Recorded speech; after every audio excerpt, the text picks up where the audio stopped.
Hello friends, beginner box 6 magnetic effects of current and magnetism NEET के इस question में दिया गया है current of 10 ampere flows through two long parallel wires. The magnetic force on each wire is if their currents makes double and separation between them makes half, then magnetic force per unit length of each wire becomes।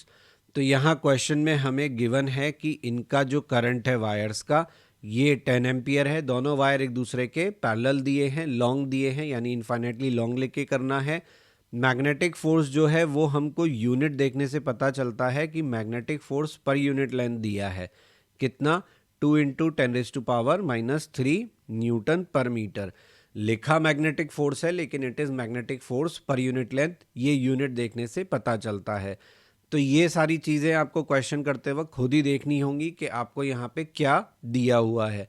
थोड़ा सा हम अपना previous knowledge जो है उसको use कर सकते हैं और समझ सकते हैं कि पैरेलल वायर्स के केस में जब magnetic force between the wires की बात आती है तो उसमें हमेशा magnetic force per unit length को ही काम में लिया जाता है। अब क्वेश्चन कह रहा है कि करंट को हम डबल कर देते हैं, यानी हमारा करंट जो है वो 10 एम्पियर से बढ़कर 20 एम्पियर हो जाता है। सेपरेशन को हम पहले से हाफ कर देते हैं, तो सेपरेशन दिया नहीं है पर हम अज्यूम कर लेते हैं कि डी रहा होगा और उसको हमने हाफ कर दिया। तो अब हमसे पूछा है कि नया magnetic force per unit length of wire जो है वो कितना हो जाएगा। क्वेश्चन में ये हमको निकालना है। तो इसके लिए सिंपली हम जानते हैं magnetic force per unit length का फॉर्मूला क्या होता है, μ0 I1 I2 अपॉन 2π/d। इसको हम काम में लेते हैं। तो हम क्या करते हैं, मैं लिख F1 और F2 रहा हूं पर आप समझिएगा कि मैं फोर्स पर यूनिट लेंथ पहले का और बाद का लिख रहा हूं।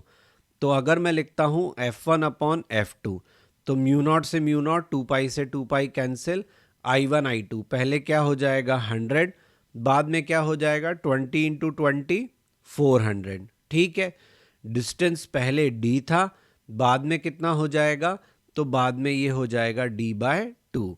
तो यहाँ d से d कैंसिल हो गया, क्या बचा हमारे पास 1/8। तो इसका मतलब ये हुआ कि F2 का वैल्यू 8 टाइम्स ऑफ F1 हो जाएगा। F1 का वैल्यू दिया है 2, 8 टाइम्स करेंगे तो ये कितना आएगा, ये आएगा हमारा 16 इंटू 10⁻³ न्यूटन पर मीटर, यानी कि फर्स्ट ऑप्शन। समझ में आया। बिगिनर बॉक्स सॉल्यूशन के वीडियोस के साथ ही मैं आपको क्विक रिवीजन वीडियोस भी पोस्ट कर रहा हूं मेरे इसी चैनल पे, और मेरे हर बिगिनर बॉक्स के सॉल्यूशन वीडियोस से पहले वो पोस्ट किया जाएगा, जिसका पर्पस आपको एक तरीके से बिगिनर बॉक्स को अटेम्प्ट करने के लिए तैयार करना है और आपके बिगिनर बॉक्स से पहले की जो थ्योरी पार्ट है उसको कवर करना है। तो प्लीज़ अगर आपको बिगिनर बॉक्स को करने में कोई भी दिक्कत आ रही है तो क्विक रिवीजन एक्सरसाइज वीडियो देखना ना भूलें। So for that you have to like, share and subscribe my channel. Don't forget to press bell icon for notifications.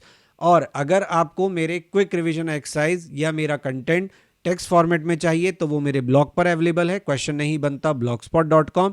अगर आप मुझे कोई सजेशन देना चाहते हैं तो आप मुझे मेरे मेल आईडी पे मेल कर सकते हैं।